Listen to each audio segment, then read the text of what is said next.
Win anjir didinya kan muslim, terus Bu Mary non muslim. Sia teh jinah dianggapna teh. Hari didinya can apal keneh wae. Ya. Bu Mary teh berat.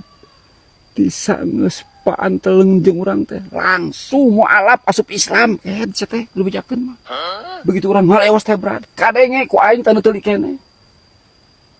Kumaha anjir? Meuli sampo hijab. Nying. Lagi celak anjir ieu aki-aki ieu. Anger anjir. Kieu we anjir omonganna teh. Ya, naikeun. Bu Mary meuli sampo hijab. Gara-gara antelengeun jeung didinya. Dianggap ku didinya jadi mualaf gitu. Heeh. Boa baliis didinya mah anjir selain boa ebah deui ieu mah anjir. Ya, naikeun. Henteu kitu konsepna sia teh utar. Nu meuli sampo hijab bebas arek non muslim oge henteu matak jadi mualaf sia teh.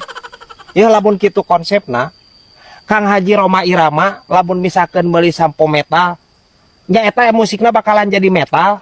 Hah? Si Adang Doma lamun misalkan ngamandian domana ku sampo ucing eta domana bakal jadi ucing kumaha? Henteu atuh sia teh. Ya omongeuna ieu anjir aki-aki purunyus ieu. Si aing aki-aki purunyus kieu mah nya guys nya alusna mah anjir ieu sungutna calangapkeun abusan karbit ku aing seuneut tina boolna. Beledag we. Pusing anjing.